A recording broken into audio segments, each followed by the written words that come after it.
Clap your hands, everybody, for Philadelphia 76ers. Stomp your feet, everybody, for Philadelphia 76ers. Here they come, Philadelphia, on the run. Stand up and cheer. Number one, Philadelphia. Here they come, team of the year. 1, 2, 3, 4, 5, Sixers. 10, 9, 8, 76ers. 1, 2, 3, 4, 5, Sixers. 10, 9, 8, 76ers. What's up, folks? It is Tuesday night, and if I stop the music here real quick so I don't have to hear it on the replay, but welcome. It is episode 130, and tonight we have a very, very special gentleman with us, Jay Daniel, the author of Phinally from the Phillies. I'll get the whole entire name out in a second here, as I was remembering our Ryan Neff here dancing like a maniac, and every time he does something, it always throws me off. But nevertheless, we do have Jay Daniel on. So as I have my major break for here, but the Phillies, the Royals, and the 1980 baseball season that almost wasn't, if I can remember the name correctly here. But he is with us tonight to speak about the Phillies, the 1980 World Series champs. Also, I'm pretty sure, following the Dallas Green, the end of that saga. And then the next time we got to celebrate was in 2008 with Charlie Manuel, which if you guys have missed that interview, it is on BroadStreetSouth.com. Take a look at it. It's under the meet and greet. And you can check out the interview with Charlie just a couple of weeks ago, meet and greet with the Philly Sports Strips crowd. And that was a lot of fun. So we'll get to speak to Jay. He also not only talks about the Phillies, but anything nostalgic when it comes to Major League Baseball. And if you get the opportunity, please follow him on Twitter at JDaniel.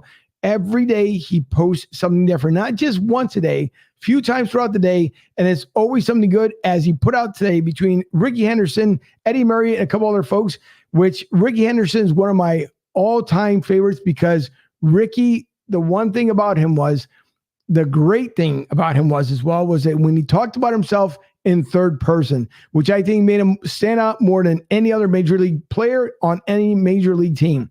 But with that, also, we have the demand for Drunk Phil's fans. So Chris is back with us again, as his continued fellowship and those who follow him on Twitter continue to grow. And that's good, because Chris is one of the few guys that I will say on Twitter that if someone does follow him, he immediately responds back for thank you with the follow. So that's really nice and really classy about what the Drunk Phil's fans do. So we'll also have on tonight the Philly captain, the gentleman who took a Mets fan phone and threw it onto the field, and we'll find out the reason why he did that. So lots to get into. The Cheap Seats debut was just on not too long ago. I was sitting up at the 700 level, and I have to yell at Ryan Neff because I should have lived getting a ticket to the club suite level, but I had to go all the way up top. Then it's Cheap Seats at a 700 level, but it's okay. I'll remind him when he comes on. So lots to get into. Obviously, the Sixers, as you saw in the rollout here, 2-0 start against Toronto. The only difference will be, once to go to Canada, Maxey will not be with the team because he's not fully vaxxed, and you must be fully vaxxed to enter the country of Canada. So they will end up missing him, but hopefully with the way this team has been playing the last two games, they won't miss a beat. And maybe they can close it out in Toronto, or if not, at least close it back out in Philly, get past that first round. They need it, and this will be great redemption against the Raptors, who just a couple years ago ended up winning the NBA championship and also took the Sixers out. So lots to get into. We do appreciate everyone tuning in once again. And thank you for Jay to stop by to make sure he has some time with us to talk about his book, his legacy, and then the teams that he has seen in the past, the players he's seen in the past, and even what he believes is the best baseball facility out there, whether it being from the Tigers to the Phillies out to Tampa. We'll ask him all those questions, but just hang on as we have the entire crew here on the other side. Episode 130. I'm Angel, and thank you for tuning in to Broad Street South.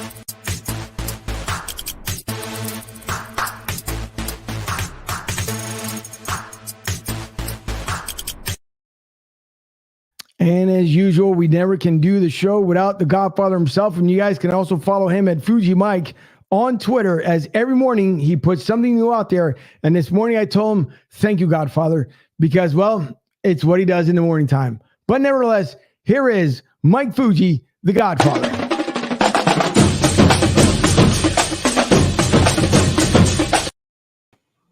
Fuji, what's happening? Play the song. Sixers up 2-0. Bills, I don't know where they're at. Girardi on the hot seat, the rumor is. Birds, 9 days of the draft. Angel, let's get the party started right now. How are you? I'm doing all right here. It is about, we're supposed to get about 90 today. So it's about 82, nice and cool though outside. The humidity has not picked up. So it's nice here in the Tampa Bay area. Of course, we are live from the LG Direct Sales Solutions Studios in Tampa, Florida. And so here, before I bring everybody else on there, apparently there's cold and snow heading up that way, apparently during the overnight, or at least chilly winds. But then you guys are supposed to hit the 70s over the weekend. That's the rumor. Probably within the next day or so, we're back in the 70s. So thank God for that. It's been cold. I mean, last day we had some bad rain and some heavy winds going on up here. Well, we'll get into that and some more stuff here, but also from the cheap seats. And yes, this is my opportunity. Listen, mister, the next time I have to sit all alone up there in the 700 level, okay, you and I are going to have a discussion. What happened to my club level suites? Can't hear you. Can you hear me now? Yeah. All right. I'll have to have a talk with somebody because you see I'm busy counting my millions sitting here in my palatial estate. So yeah, I see that. You know, I'll have to have time to talk to somebody about getting you better seats. Okay, we'll see. Also from row. yeah, that would be, or courtside at least. Since, you know, it is the cheap seats, so maybe I can get on to courtside finally. I can't afford a Sixers courtside, so maybe I can finally get the cheap seats courtside. But with that being said, you guys, if you did miss the show, go to Ryan F's page on Facebook, and you can see it under the cheap seats. It was just on and debuted about an hour and I guess about 20 minutes ago or so at 6:30. Good show, on for an hour. Fuji ended up helping him out, the Godfather, and good content. So please check out the replay. Ryan F, cheap seats. And thank you to the both of you gentlemen for doing a fantastic job here on your first episode. Thank you, sir. No problem. And back with us from the Drunk Phillies fan, Chris is in the house once again by popular demand. Chris, I want to say that I have gotten a good amount of emails with people wondering either A, are you going to be here basically all the time, which I told the folks, you are extremely busy. You got a lot of content to cover. There's tons of stuff that's going on, along with, of course, your professional career as well. But I did say that we will have him back on as many times as he possibly can. So thank you for coming back on with us again today. Of course. Yep. Glad to be here. Good evening, guys. Excited to get the show started. Yep. Thank you for coming on. Of course. And then also the author, once again, of Phinally. You guys want to follow him once again on Twitter under j.daniel. And I almost made the mistake earlier to put out the promo and put John or j.daniels. And that's only because, once again, Mr. Neff or someone made a comment last week as far as the Jack Daniels, and sometimes you just remember certain things, but it was j.daniel. And with that being said, we bring on the man, the myth, the legend himself, Mr. J. Daniel. Jay, how are you this evening? I'm great, guys. Thanks so much for having me. It's been an honor to be on with you. Thank you. Thanks for coming on. We appreciate it. And finally, seems like the man of the hour as I see him getting prepped up here in the green room with fan excitement as he saw over the weekend. Don't know what happened. Well, we're about to find out. I see John, the Philly captain, the one who threw out the phone now, who's been pretty much part of Philly history out in the field. John, first of all, welcome to the show. And how are you, sir? Well, I feel like I'm about to break your heart. I didn't throw the phone. I videotaped the phone throwing. I was the That's what it eyewitness. was. Yeah, so I did call the guy a name. I don't know. I called him. I don't know if you guys curse or not. I called him a D-head, and I videotaped it.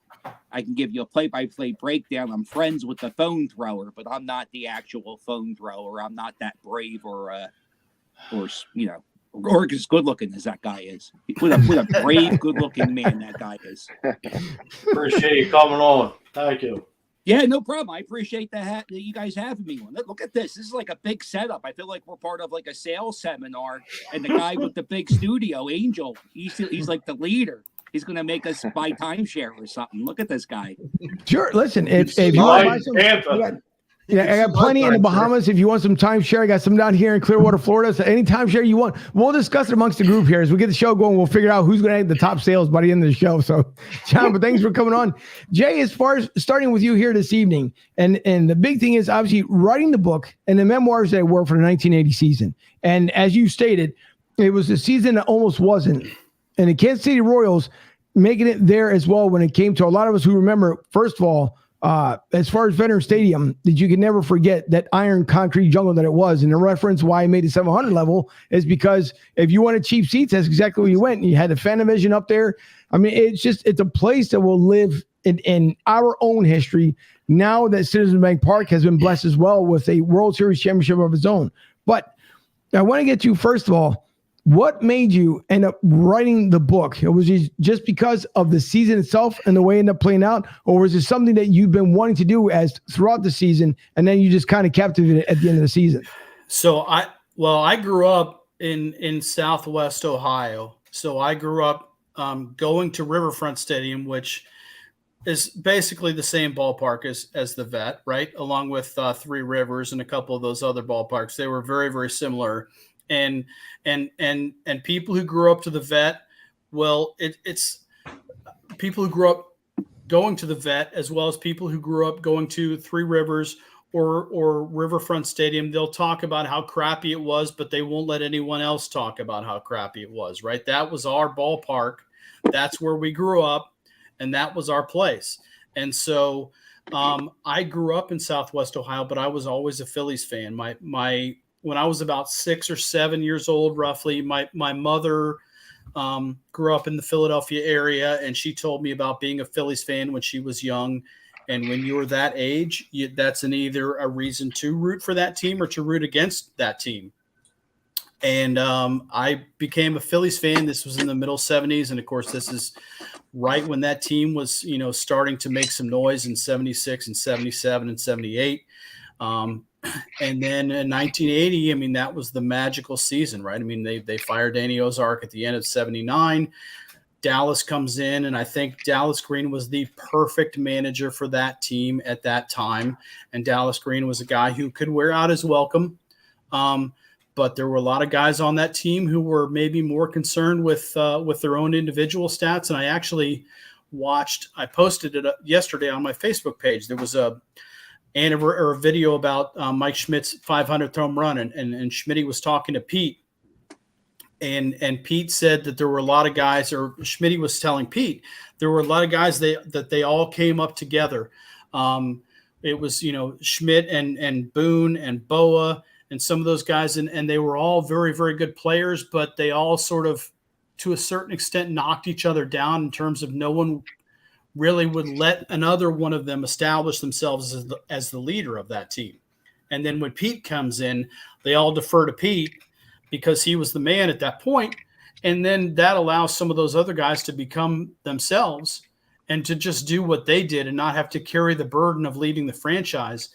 And, we all saw what happened. And it was an amazing season. And I think I've always said this as, the Phillies won the World Series in 1980, and I was 12. I turned 13 a couple of weeks later. And when a team wins a championship, when you're in that age range, right, when you first start to follow and pay attention to things, those guys become your gods. And those are your guys. And I couldn't name 10 players off of the 1988 Phillies, but I could name damn near everyone that played on the 1980 Phillies. I mean, that was my team, right? And so that becomes that special team, and that first team that you root for that wins a championship it becomes embedded in your soul. And I think certainly, like I said, I didn't grow up in Philadelphia, but I know how passionate of a sports town Philadelphia is.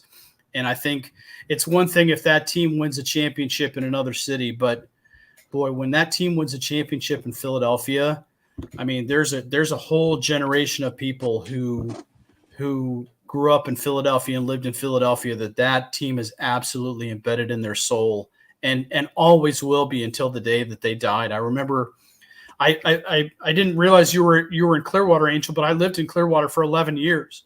And I remember going to a Phillies spring training, some autograph meet and greet session, and Tug McGraw was there. And I, like a dork, said to Tug, "Oh, hey, I remember when you struck out Willie Wilson to end the 19, like he would have forgotten that, right? Right. Oh, hey, I don't know if you remember, but this happened." And Tug, to his, as gracious as Tug always was, said, "Yeah, Willie Wilson, my favorite baseball player."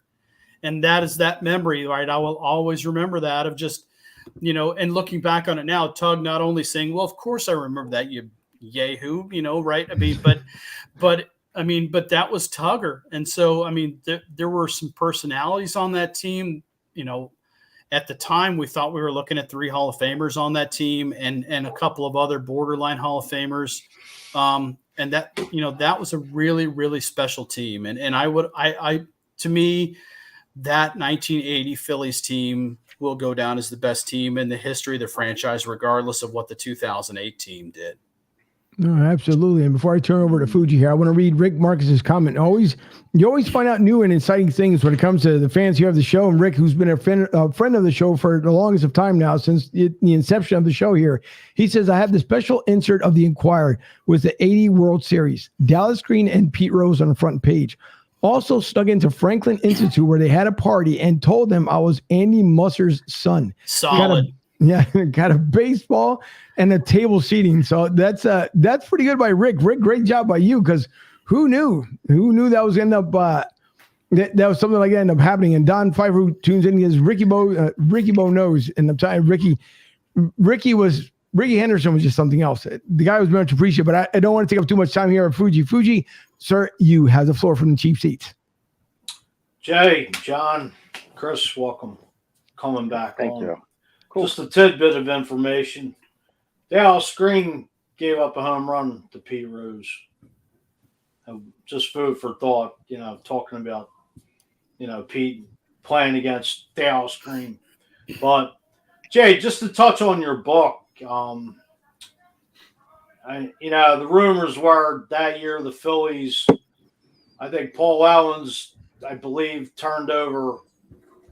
I think the Phillies were slipping around that time, and he flipped over a couple tables, I think, on a West Coast trip, from what I heard. Yep. And he just lost it and chewed the team out. And a lot of the players in Dallas Green were just butting heads at that point. And then I don't know about in your book. I will buy it and read it.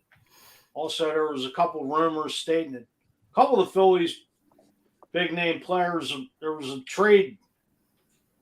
I believe there was a trade on the table for some guys to go to Texas, but they never revealed who they were. Would you know who? Any idea who it might have been? So in terms of so first of all, let's go back to the first thing you said. Dallas Green did give up a home run to Pete Rose, and it actually turned out to be the only grand slam that Pete Rose hit in his career, which I think is just a cool little tidbit. It's really irrelevant in the terms of baseball history, but it's one of the things that makes baseball great. Right. Secondly, so Dallas Green had laid into the team toward the end. It was in August, I believe, of 1980, in a doubleheader in Pittsburgh, in between games of a doubleheader. And then about a week later, the Pope absolutely laid into them and saved. It was in California. And now it was either in San Francisco or San Diego. I can't remember which, but I remember, seeing that was one of the things where that kind of got the guys' attention, where it's one thing, none of us like Dallas Green and he's laying into this, so that's fine. But when the Pope lays into us, a lot of guys respected the Pope a lot more.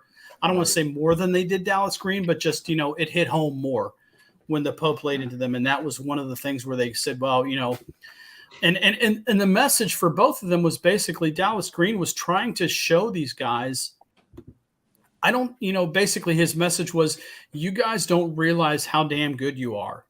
And you're all trying out to be so cool and to pad your own stats. And if you play together as a team, you can accomplish amazing things. And that was, to paraphrase what Dallas said. And Pope said similar things, but I think coming from Pope, again, same message, different messenger. it started to resonate a little bit. And then I'm sorry, what was the last part of your question? The trade. There was they specified there was a trade on the table. Yeah. So I mean, for a long time, the Phillies were very, very hot after Sparky Lyle, and they ended up getting him in September. But of course, they got him too late for him to be eligible for the postseason. But I think I want to say off the top of my head, I think Lazinski was supposedly involved in that trade, going to Texas at the beginning of the year. And, sometimes the best trades are the trades you don't make. And granted, Right. Bull didn't have a great year in 1980. I think he only hit 220 or something like that. And he was often pulled for defense and everything. But boy, I tell you, you talk about a guy, when you go back and look at his statistics from the mid 70s, his numbers were actually better than Schmidt's. Early from like 74 through 76, and you put those two guys in the lineup together back to back, and the parallel you can draw is maybe 10, 15 years ago with Manny Ramirez and David Ortiz with the Red Sox. I mean, those two guys, you stack those two guys 3-4, and it's a murderer's row. And I mean, just the game has changed so much from that time, and you can get into whether the game is better now than it was then, and that's a separate discussion. But one of the things, if you go back and watch some of those old games on YouTube, and again, I watched that video of it was an hour long VHS of Schmidt hitting his 500th home run, just how skinny those guys were compared to how guys are now, and how, I mean, you look at Schmidt, you watch YouTube videos about how far away he stood from the plate. I mean, he was in the back corner of the plate of the batter's box, and they used bigger bats and longer bats, and the game has just changed a lot. And again, whether you want to say it's better now or better then, I don't want to be the old man yelling at a cloud, right? But I mean, I loved the game back then. And part of that is probably just the romanticism of being, of an impressionable age. But man, I'll tell you, you go back and watch those games, and they're just so fun. Well, just to speak, just to say this, I mean, it wasn't about money back then. Yeah, I know P. Rose, Roy Carpenter. I believe, I'm not sure what his contract was, but these guys love the game today. There's no fundamental baseball. It's all about hitting the long ball. Pitchers going 4 or 5, starters going 4 or 5 innings. It's not what it once was. I mean, they say the players are better today. You got to admit, Canyon Yards came in 1992, and that basically changed the infrastructure of baseball parks. They moved the fences in over the years, and there's more home runs. But back then, those guys, like you said, Mike Schmidt was scrawny compared to a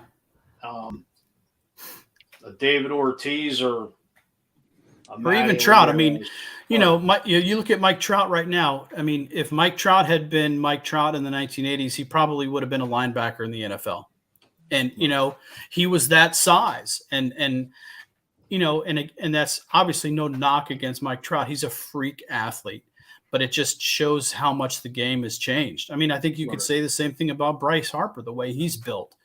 I mean, those guys, I mean, look at a guy like Bake McBride or Omar Marino, those guys who played Major League Baseball at 170 pounds and contributed, and were solid players.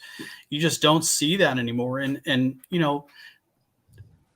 I mean, for one, I understand the analytics of it, and I understand that the stolen base might not be statistically a great play, but boy, I loved watching Ricky Henderson play, and I mean, and I loved watching Juan Samuel and those guys, because I mean, a walk can turn into a triple, and it just made the game more exciting. And there were balls that were put in play.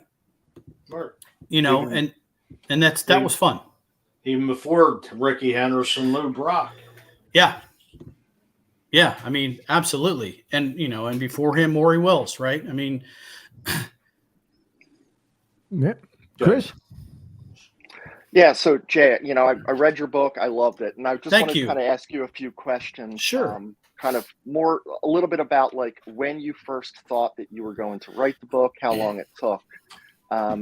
But what I thought was interesting and I was curious is when Dallas Green's like a large part of the book, but just because of like he was such a polarizing figure, except for that polarization made everyone hate him, it sounded like.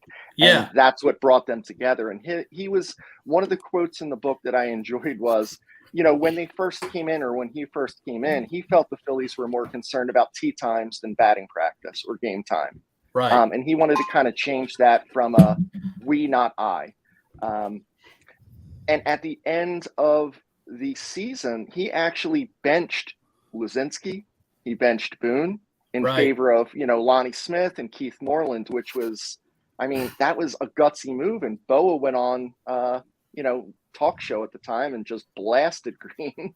And Green's like, I don't care. I'm going to do what's best for the team. We're here to win. Yeah. And I think, again, I think that speaks to the fact that Dallas was the perfect manager for that team at that time, because as I talked about in the book, he really didn't care if he kept the job because he knew he was secure in the organization.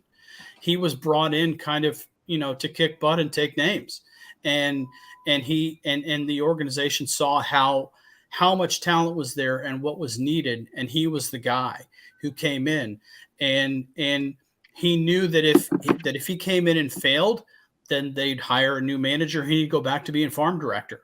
And I think that's an amazing position to be in as a manager, right? Where you're not managing A, to not get fired, or B, to get your next job. You're coming in to say, this team is talented and I want to take them to the next level. And if they don't get there, I'll still be okay. And I think when you look at the kinds of over the history of the game, there's not a lot of managers that can come in with that attitude and that, that moxie, right? That power to know he was a fixture in the organization. The only reason he left is because the Cubs offered him a deal that he couldn't refuse. And, he was secure. And so he was operating from a position of strength. And as you just talked about before, or someone else brought up, in an era where salaries are starting to rise, and this is the first point where players are starting to make more money than managers or have more power than managers, and Dallas Green still wielded that hammer over a lot of those guys. And I think that was, a very, very interesting moment in time, and certainly we'll never see that again. There's never going to be another manager or general manager that has that much sway over the players, because at the end of the day, now in today's game, the players are the ones who make the money, and they are the ones that have the power. Yeah, and the other thing that was interesting is the 80 team, they were not picked to finish first. They were picked to finish fourth pretty much because, people thought they were over the hill and were going to get broken up. The Pirates had just won. The Cardinals were good. And in the East, and the Expos were awesome and just never did it until 81. So I just kind of thought that was interesting, that they really weren't supposed to do it. And they knew this was their last chance. Absolutely. That team, if they didn't win, they were going to be broken up, and they all knew that. And of course they did win and ended up getting broken up anyway. Yeah. But you had a number of guys, and then with Ruley selling the team the following year, there were a lot of dynamics in play in that 1980 season. But absolutely, that was the last run for those guys, and they all knew that. And whether or not that meant, we need to pull it together and pull together, that might be kind of a strong statement, but I mean, that's certainly a factor in that 1980 team. And boy, they just meshed together so well. I mean, and again, when you look at the pitching staff of that team, I mean, it was basically Lefty and four other guys, right? I mean, like Dick Ruthven was fine. Decent. Yeah. Right. And Larry Christensen was fine when he was healthy, but Nino Espinosa had already had his shoulder problems and he was kind of a non-factor. And so it's basically the pitching staff was Lefty and Tugger. And then it's just, let's see if we can out hit everybody else and play better defense. And I mean, again, when you've got 2 Gold Glovers on the left side, and I mean, I guess, actually 3 Gold Glovers in the infield and Pete Rose at first base, you could do a lot worse. And then this, the man who covers 2/3 of the earth with the other third covered by water in center field, who can make up for Bull a little bit in left. And, Bake was solid. And so, I mean, they had a really, really good starting 8. And I maintain this, that was one of the most underrated teams, in the recent era. But I will also say, if J.R. Richard doesn't have a stroke, man, that changes the whole dynamic of the season. Well, that Absolutely. was one of the trades that was going to happen, from what I understand and read, was, Joaquin Andujar was going to come to the Phillies, and the Astros wanted Keith Moreland and Lonnie Smith. And it was taken off the table because J. Richard went down. So they would have had Nolan Ryan, Joaquin Andujar, and J. Richard. I don't know if we win it if we have those 3 going in a 5-game series. No, I agree with you, and I don't think if Richard stays healthy, do you want to face in a best of 5 series Nolan Ryan throwing gas? You sandwich, just from a strategic standpoint, whether or not Bill Verdon chose to do this, you put the knuckleballer Joe Niekro in the middle of them, and then you bring back Richard or Ryan, whomever starts game 1. You bring the other fireballer back in game 3. That's a super tough adjustment to make in a best of 5 series when you're facing 2 guys that throw high 90s and a knuckleballer in between. I mean, man, I'll tell you. And the other part of that, again, is that if Richard doesn't go down at the end of July, right, the Astros barely won that division. They had to go to a playoff to win that division on the last game. They played at 163. Yeah. If Richard's healthy, presumably he's good for another couple of wins over the course of the back half of the season, which then allows the Astros to clinch the division sooner, set up their pitching rotation for the NLCS, and I think it's a completely different series at that point. So the Phillies really got lucky. Yeah, one last thing. When we're talking about someone brought up Andy Musser, it's funny because I think Andy Musser's call against the Expos with it's my ringtone run is one of the most underrated calls, because we always go to Harry, but he buried it. Like, that is forever one of the great calls in Phillies history. Absolutely. Yeah, I mean, and that's why, like I said, that's why it's my ringtone. That's fun. I love it. I mean, and there's as I'm sure you guys have experienced too, there's a lot of guys that just assume it was Harry. Yeah. And so, I mean, yeah, that was a great call. And the other thing too, again, go back and watch that game on YouTube, because The Empire Strikes Back had just come out. And so when you watch the PHL broadcast of that game, Schmitty's rounding third, heading to home, and they put up the graphic, "We have the force behind us," or something to that effect. It was, some star, and it's just incredibly cheesy, but it's incredibly great, and just indicative of the era. And it's so much fun. I mean, they're playing the Star Wars theme at the end of the game, and it's just amazing. It's so cool to go back and watch those old games. Did you ever get to the vet, Jay? I went once. When Ashburn, Richie, and Schmitty got into the Hall of Fame in '95, I was working in Clearwater at the time, and I had, with all deference to my wife, and she can probably hear me, she's in the other room, but when Schmitty got into the Hall of Fame in '95, I came home that day from work, and she asked me, I was sort of down, and she said, "What's going on?" And I said, I swore to myself when Mike Schmidt got into the Hall of Fame, I would go. And she said, "Why can't you?" And I said, "Well, I just can't." And she said, "No, why can't you?" And so that night I called and made a hotel reservation about an hour and a half away from Cooperstown. And me and a buddy drove from Clearwater to Cooperstown, with our main source of entertainment being the print version of the baseball encyclopedia, quizzing each other all the way up and all the way back. But on the way there, we did go to the vet and go see a Pirates game. And that's where we ran into Todd Callis, who my buddy Bob had worked with previously. So that was the first time I'd met Todd. Sat in the booth with Harry the K for about an inning or two in that Pirates game. Left that game. It was ungodly hot in July at the vet. And then we drove up to Camden Yards, went to a game that night, and then the next day woke up and drove to Cooperstown. So that was an amazing trip. So I have been to the vet for one game. I actually am friends with Larry Shank's son, Andy. And so we went to took the kids to go see a Phillies Braves game at the new ballpark, which was then new.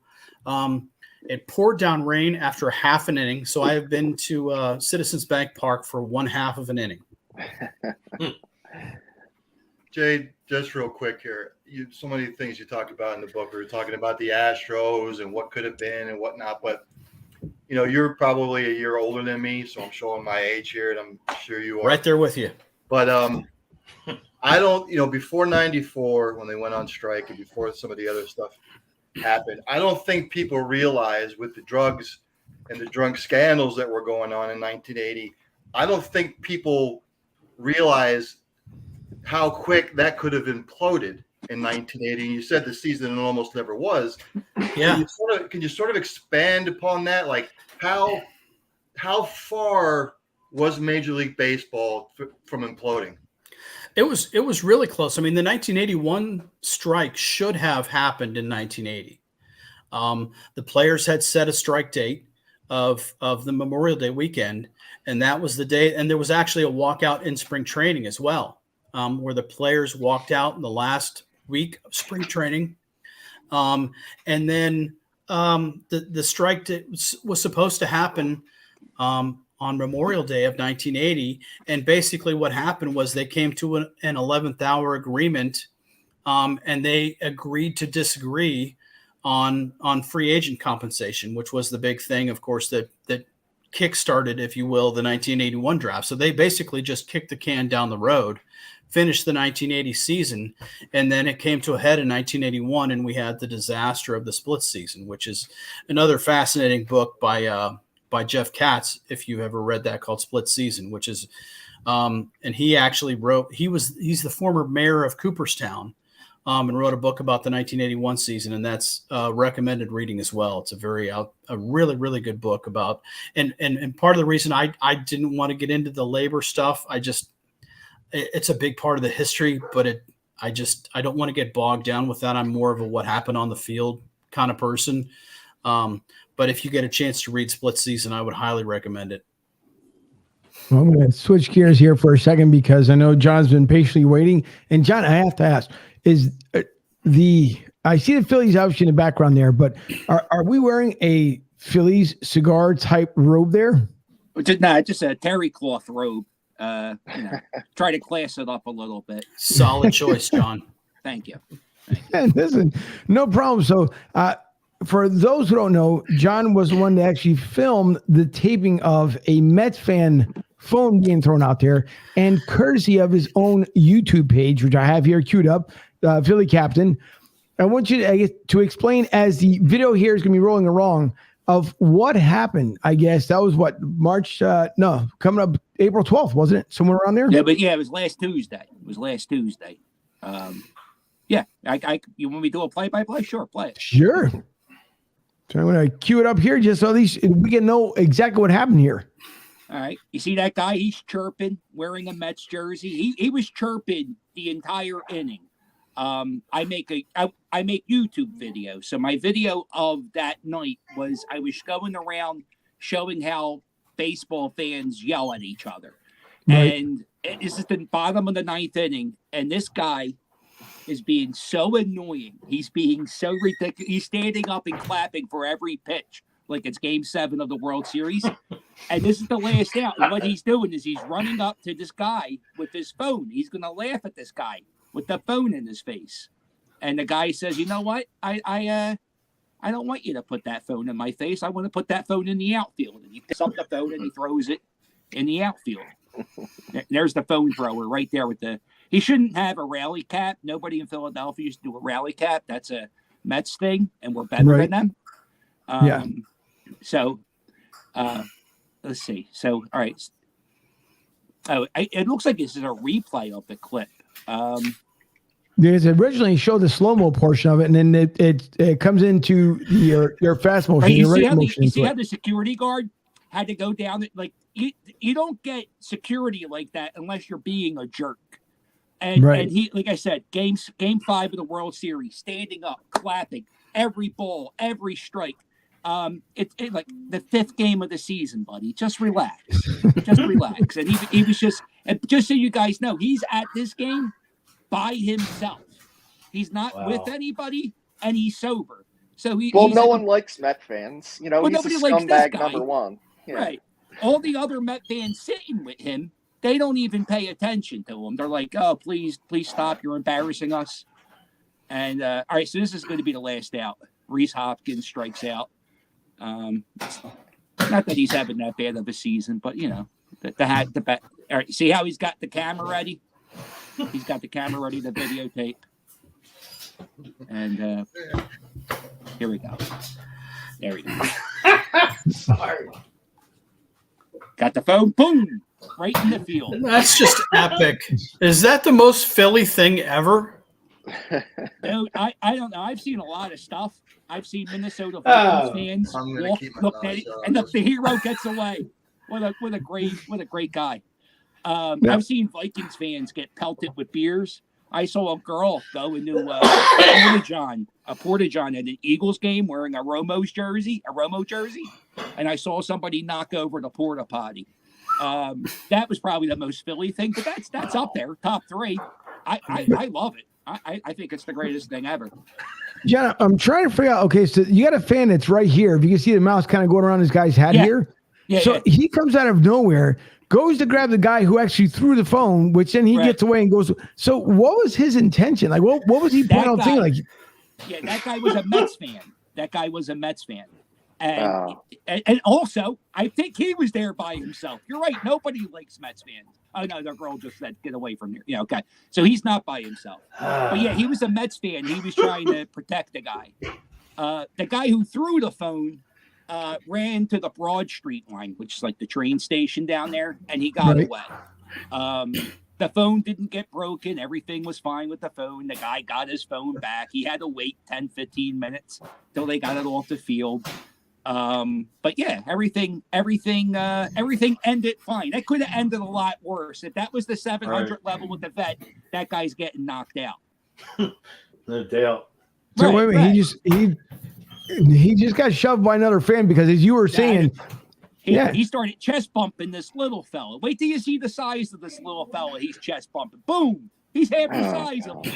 What a bully that Met fan is. Awful people they are. And now he goes in for the hug. Was he drunk? Like he had to be drunk, sober. right? He was 100%. I talked to him since this happened. He was 100% sober. He's just an ass. That's all. I figured because it seemed like these other two guys, I thought they were together, but I guess it became friends there at the very end because when it looked like in the video at first, I thought, which I'm pretty sure a lot of people also as well thought, they were all together. But only come to find out, obviously, that he was there by himself. No, I guess they were all trying to talk about how they could probably get a girlfriend, but they never figured out. That's my friend. That's Face Paint guy, the Philly sports guy. Yeah, Jamie. You guys know I'm friends with him. Yeah. He just paints his face up and goes to games and yells into people's phones. I love that guy. Is the phone launcher supposedly banned from Citizens Bank Park? Because if that's true, I want a statue of him outside. I don't want him banned from it, but I heard that he's banned from Major League games. Dude, is that true? Listen, I used to work at Citizens Bank Park. There ain't no wanted posters hanging. You ever see the old people that they hand you the T-shirts and check your tickets? It ain't nobody's going to catch you. There's 50,000 people that go in and out of that stadium every day, Yeah. They're not going to And the phone thrower looks like every other 21-year-old schmuck, It's not Bartman. Except that he's Chicago. a hero. It's not Bartman in Chicago. No, it's better than Bartman in Chicago. This kid should be celebrated. This kid, people are embarrassed. People are like, oh, he's going to give Philadelphia sports fans a bad name. Well, I hate to break it to you. We got a bad name. I don't think there's nothing we could do to fix that situation. I keep hearing about batteries or snowballs getting thrown at Santa Claus. All of those people who threw snowballs at Santa Claus, they're all dead. They're all dead. Right. So let's stop talking about that. But they're not. They're not going to stop talking about that. So what we got to do is we just got to be evil. We got to torment people. We're worse than Raiders fans. You ever see Raiders fans? They dress up like WWE superstars with the spikes, and we have middle-aged women in hoodies that will give you nightmares. That's why I love this city. Well, thanks for sharing the story, but no, it's true. I mean, but the funny thing is, we can get into more stuff, and Jay will definitely have you back on the show here. But I think the funny part to me is that Philly, no matter what happens, like they just what was the other night with the Nets? Why am I drawing a blank? Kyrie Irving. Yeah, he gives a finger to the Celtics Boston fans. Right. He gives them the finger, and then there's nothing, like no big deal made about it on TV, nothing else. But if it happens in Philly, the next 15 minutes of that ball game, it's gonna be nothing about once again. That's here we not are, true. Philadelphia That's fans. not true. That's not true. I heard all about the Kyrie thing. What are you talking about? We're talking about it. We know it happened. It just in Philadelphia, the news story is bigger in Philadelphia because we're in Philadelphia, and I'm sure the people in Boston were saying horrific things to them because to Kyrie, the Boston fans don't really have that great of a reputation, so I'm sure they were saying tasteless things. But we're pretty. I worked at Citizens Bank Park as a vendor, and I've seen horrific things with my eyes. We do, but I think that has a lot to do with drunkenness and drinking and tailgating But I think that has a lot to do with it. But yeah, we're special. We're really special. Of course we are. Passionate is the word. No, insane. Insane's part of that too. Insane, passionate, drunk. Right. It's beautiful. Whichever adjective you want to use. Isn't the way that Mets fan was acting, though, isn't that the perception of all Philadelphia fans? If it would have been reversed, isn't that 90% of what we think of Philly fans across the nation? I think that's why they get a bad rap. I mean, look, as someone who's not from Philadelphia, to me, that's a New York thing rather than a Philadelphia thing. But I could be wrong. No, we're pretty annoying in the stands. Like we're pretty bad, but we're not. Like I went to Shea Stadium back when Tomey was on the Phillies, and I wore a Tomey jersey, and I had beer thrown at me. Like I didn't do anything. I was just wearing a jersey. I don't know. It's just Shea, they're pretty ruthless up there, and we're pretty ruthless down here, and I think that's what makes it great going to the ballpark. Not only is there a game on the field, there's a game in the stands, and baseball. That's what's so great about baseball is you can kind of watch the game and watch the stands, and it's really a big experience. I love baseball. Mets fans are only loud when they're good, and they're they think they're going to be good this year, but they haven't been here in Citizens Bank Park for the last 10 years, give or take. So we're loud regardless, winning or losing, mostly losing recently. But I think I wouldn't want to go to Citi Field either. It's a dump. So they come down here. I can't imagine what the parking situation is in that cockroach stadium. It's going to be horrible. I guarantee you, it's horrible. Oh, well, I've been to Yankees Boston up Yankee Stadium a couple times, and you want to talk about a war? Yeah, it's fun. It's fun. It's a war zone. I mean, it's that. I mean, it's just fights everywhere. It's like, anybody with a Boston jersey going in the Yankee Stadium, it's like a Cowboys fan coming into Philly, basically. That's what it is. It seems funny because it's almost like they're protecting their own territory, even though they don't own the territory because it belongs obviously to the Yankees and the Steinbrenners and other folks. But I always find it amazing that no matter what happens anywhere else, there's no other coverage like there is in Philadelphia. No matter what it is, you could have someone that could yell at someone you can boo the SEPTA bus driver and it'll make national news. It won't make national news anywhere else, but a fan gets on after the game and boos the SEPTA bus driver. Then you'll hear the interview by the SEPTA bus driver. Well, yes, he got on the bus. He booed me. No big deal. He put his change in and off we went. But it's amazing to me. It's always Philly. No matter which way you look at it, it's always Philly. And that's why. So because of that, we got to stop acting nice. That's it. We're done. We're assholes. That's what we do. We boo. we throw. You get in my face with a phone. I'm going to throw it in the field. We're bad people. Don't come. If you live in New York and you're don't do it. It's going to end bad. See, that's what we got to do. We got to scare them. It won't really end bad. Be nice, but if you act like a jerk, yeah, we're gonna be jerks to you. But that should if be you a act normal, PSA on the flight up here, or showing it on New York stations. Like, just don't come here. Don't come here. Yeah, no, it's not a good idea. Not a good really experience for you. No. That's right. What I'll end up doing is I'll take that clip portion of it and then replay it tomorrow on the feed. And so just, attention New York fans, and just put it up there. By the Philly captain. I tweeted that Mets fan phone thing. I tweeted that on Twitter. It's John Boy shared it, 2 million views. It's big.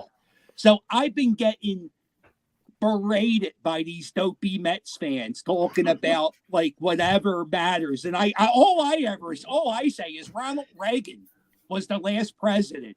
So stop talking. I mean, last president when you guys won the World Series was Ronald Reagan. Stop it. And usually that ends the conversation. Well, just like the Dallas fans, I mean, no different than the VCR was their friend, back years ago when in and winning the Super Bowl. Said that's how long it's been.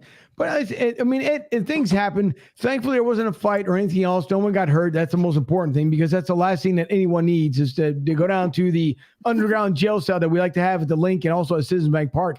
And it would just make no sense. But it's a good thing that no one got hurt. I mean, there was no need for it. Nothing the happened guy to was the just phone. being obnoxious. The phone's fine. The phone was fine. I talked to the guy on his phone, so everything's fine. And I don't think there's a jail at Citizens Bank Park. I think that's folklore. No, but see, I was trying to add to your stuff here with the PSA. You got to work with me. We're here, insane. We will kill you, New York Mets fans. We're so nuts. We have a jail in our ballpark. I'm sorry. I didn't get the memo.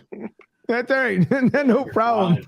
But it's okay. Jay, speaking about things that have happened, places you've been, as far whether it's as a child or an adult, anywhere you have been, has there ever been anything that's been to the point where it pretty much got blown out of proportion?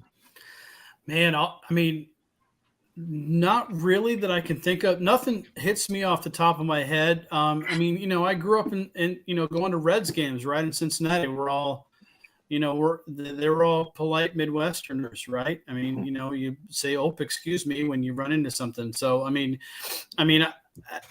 it always fascinates me as I've grown up to meet and get to know people who grew up on the East Coast, of just the mentality.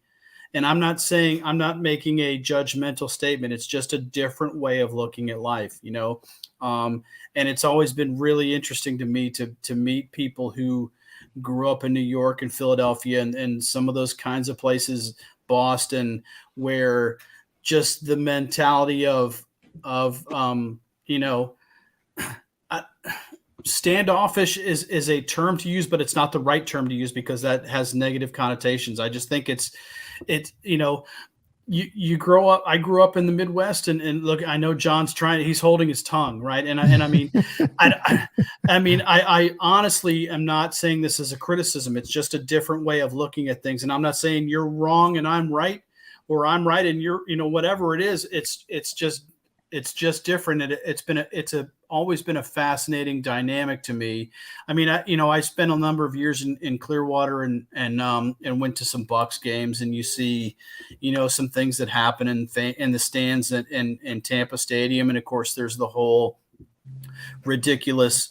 I mean, I played rec league softball, and two guys got into an argument over the Florida State game in April. And they're talking smack about the upcoming Florida State game. And I'm like, well, you guys freaking stop. That game's not going to play. That's not going to happen for 7 months, So, I mean, I saw the ridiculous side of it. But it is fascinating. And again, it just speaks to the passion of the people in these markets. And I think that's fantastic. I mean, it's a lot better than growing up somewhere where you just kind of don't care and the team exists. I mean, look at what's happened in Pittsburgh for the last 20 years. I mean, it just, would you rather live and die for that team, or would you rather go into every season knowing that you're going to win 74 games, and if you're lucky, you're going to win 81, but you're still not going to make the playoffs, and you're going to be out of it by the trade deadline, and you're going to be dumping guys, and I mean, what's the point? I mean, I think it's fantastic to be in these cities and to have that passion. And I think that's great. And I think that's what makes sports great. Yeah. John, there's your some rebuttal. breaking news happening right now. The Phillies actually scored a run before the 6th. Oh my inning. goodness! Wow. So Wow. they're up 1-0. Mark it They down. scored a run before the 6th. You know, you remember where you were. Okay, Impressive. yeah, absolutely. You're on Broad Street South at the present time. It's impressive. It sure is. And by the way, speaking of more breaking news, as our national correspondent has said that the Pirates will go, 0 for 4 in the beginning of the season here. The latest update there, we are Pirates there, Neff. They're actually 5-5. And Imagine that. 500 500 after 10 games. If somebody would have made that bet with me before the season, I wouldn't have taken it. So Exactly. I'm just going to enjoy the ride. The first 2 weeks are garbage. There was no spring April training. baseball. It's garbage. I mean, these games count, but you can't get a feel of a team this early in the season. At baseball season, you can't really tell if the team's going to stink or be good. Second week of May, the weather's cold. The team doesn't congeal. They don't even, it's Right. there's nothing to, Pittsburgh's going to stink. We know they're going to stink, and the Phillies will be better. It's going to be a great year of baseball. I completely agree. I mean, I think that's the thing that people, I think call it the social media age, right? But I mean, there's the instant reaction to everything that happened 35 seconds ago and blowing it up. But I mean, oh my goodness, Bryce Harper's not hitting. Bryce Harper's going to be just fine. Dude's a freaking MVP, and his numbers at the end of the year are going to be just fine. And like you said, John, I mean, it's going to play out. Talent wins, for the most part, with some luck and if everybody stays healthy. But man, pump the brakes a little bit and sit back and enjoy it. I mean, I will say in terms of the Pirates, I love me some Brian Hayes. I think that kid's going to be a star, and the fact that he's Charlie's kid makes it even better. And he's going to be fun to watch. And there's some kids on that Pirates team that are going to be fun to watch. But man, the Pirates, they'll be traded in 2 years. Abysmal. Yeah, he probably will be. You're right. Yeah, he probably will be. Although they just signed him to a deal, which means they've locked him up at market rate now, which makes him eminently more tradable 2 years from now. They've been nothing but a farm team for 30 years. Yeah, they have. You're right. You're right. Oh, look at Kansas City, Oakland. Oakland's just about to move. The A's are about to move out of it. Did you see this thing where in 1991 the Oakland A's had the highest payroll in baseball at $33 million, and their payroll going into this year is $33 million? Yeah. Wow. That's just insane. Yep, it is. They beat the Phillies in the game. The Monterey ballpark they have in Vegas is absolutely. I mean, it's a beautiful thing, and they're obviously Vegas is trying to push for the A's to go out there as well, which I think is going to happen anyways. I mean, they have the room for it out in the desert. I don't know if they have the water because pretty soon they're running that well very, very dry over there at the Hoover Dam. I mean, that water has gotten drastically low to where no one can launch any of their boats over there, and that's a lot for the Hoover Dam to lose that kind of water. So they're going to hope for April, May, and June get tons and tons of rain because it's being drained dry over there. So we'll see. I mean, it could be a good possibility. A's end up in Vegas. But as we wrap up the show here, and Jay, just because you don't know, it's your first time here on the show with us, the same kind of rants and the things that go on over there at Citizens Bank Park, that gentleman right above you, if you mention the keyword Howie Roseman, he will go absolutely ballistic, even though it's his best friend. They've been, best friends for the past 3-4 years here. The last year, he couldn't get enough of them. And matter of fact, one of the bars that he was at, he almost got tossed out because he was throwing beer bottles all over the place. He was so frustrated with Howie Roseman at halftime. But it happens. It's antisocial, Mike. No, I wouldn't. No, I make up. Of course, I make it up because they'll never throw anything. He'll never get thrown out. But he was fired up. And then we had a post game wrap up after the Eagles game, and I've never seen a man more fired up than that day. And I mean, rightfully so, because Eagles just played probably the worst game that we have ever seen. And I felt bad for Mike, but I'm pretty sure he probably went home. He did the right thing. He did take an Uber home. He did not drink and drive. He took an Uber home, picked up his car the next day, but he does go nuts for his Eagles. I will say that much. Very, very passionate. Now, I know he'll want to try and bust my chops here, saying the same thing about the Bucks. I'm not a Bucks fan just because I live down here. I'm an Eagles fan because I knew that's the route that he was going. So, and John, don't let him fool you either. Just because I moved from Philly, down here to the south, the name of the show being Broad Street South, does not mean I'm a Bucks fan. So Jay, don't let him fool you. He'll probably try and write you after the show or anything else. Hey, you get to go to Lenny's every day for breakfast if you want to. Yeah, that's true. I got a question for Mike real quick. Mike, when the Eagles lose, are you able to make whoopee that night, or do you have to like you're so angry you can't do it? Just curious. Lord. Because I used to be that way. If the Eagles lost, no whoopee. So I was just curious. Are you that passionate? Does that explain how passionate? Hold on. Does that explain how passionate I am? I'm not asking about your sex drive. I'm saying when Andy Reid calls a bad play, you got to listen. We're not doing it for the next 2-3 days. I'm emotionally hurt. Mondays are always, it's either Eagles fans are happy and proud Monday or, aggravated. Yeah, that's all right. So I'm gonna say that's a no. I'm gonna say no. You don't do it if the Eagles lose. But if they win, it's a long night at Mike's house. That's awesome, Mike. just depends on how much we'll see. I don't really drink anymore, so all right. Depends on how much the alcohol intake is. Try jazz cigarettes. They're really This helpful. sounds I quit this drinking. sounds like I've been another hot. show altogether. And that's the way you end the show here on a Tuesday night. Thanks for John for coming on. Obviously, for Jay and the author of Phinally.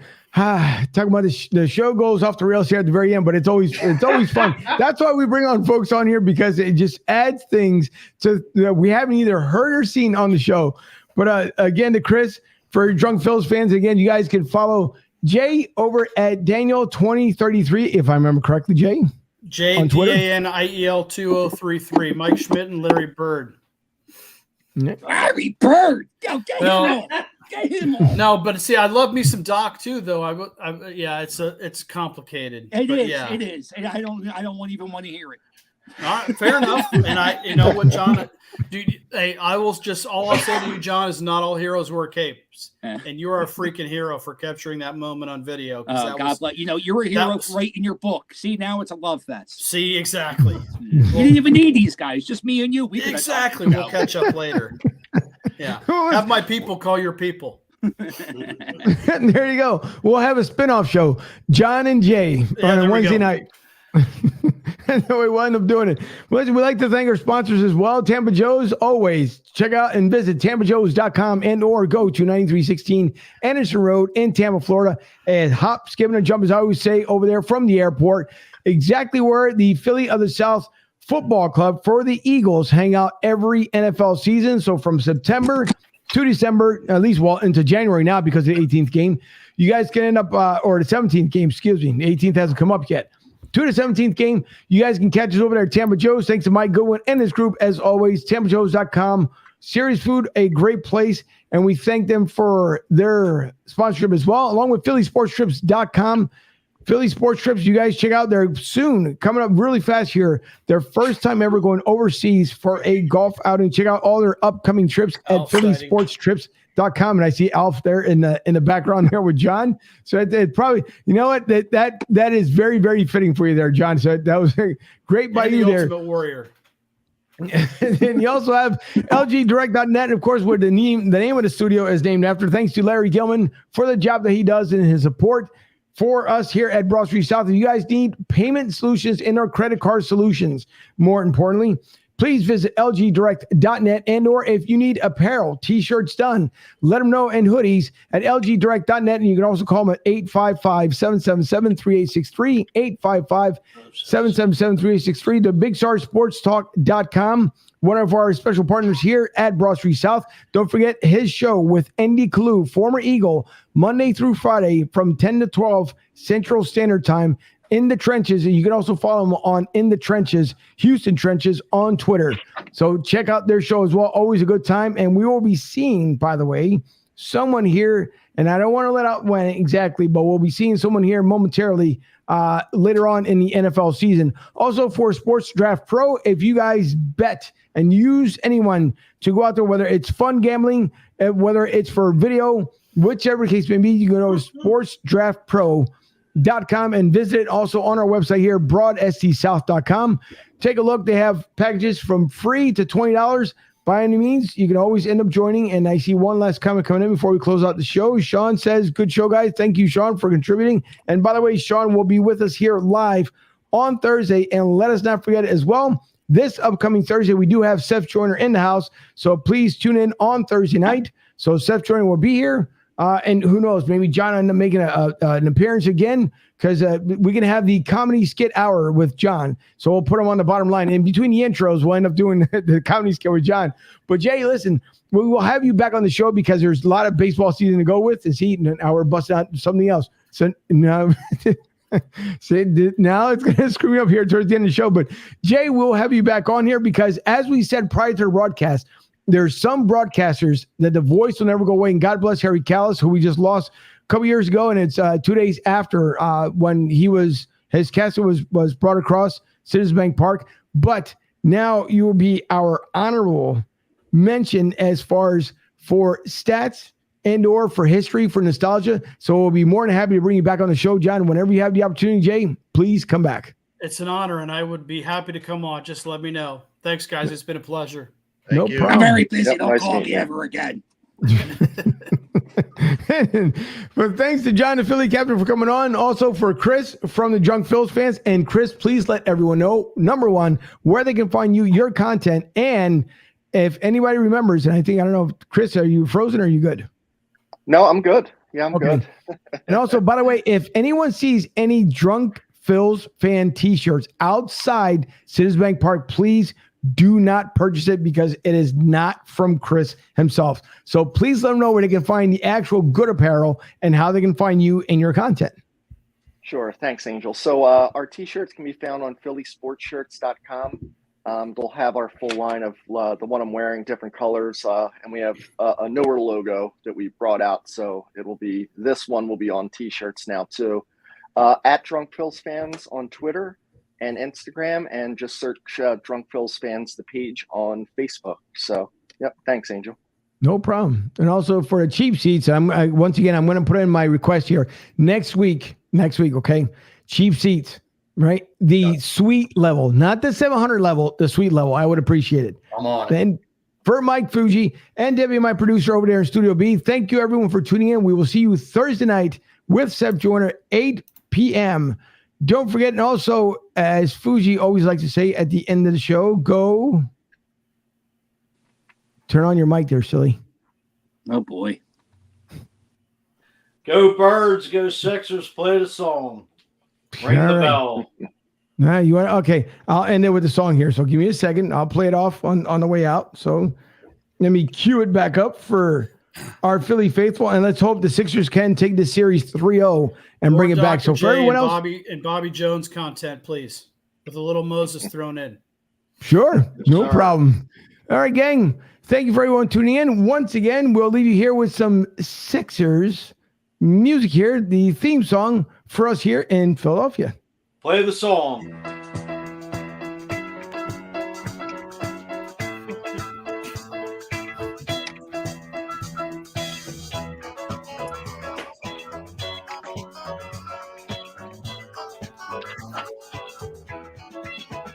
Clap your hands, everybody, for Philadelphia 76ers. Stomp your feet, everybody, for Philadelphia 76ers. Here they come, Philadelphia, on the run. Stand up and cheer. Number one, Philadelphia, here they come, team of the year. 1, 2, 3, 4, 5, Sixers. 10, 9, 8, 76ers. 1, 2, 3, 4, 5, Sixers. 10, 9, 8, 76ers. Clap your hands.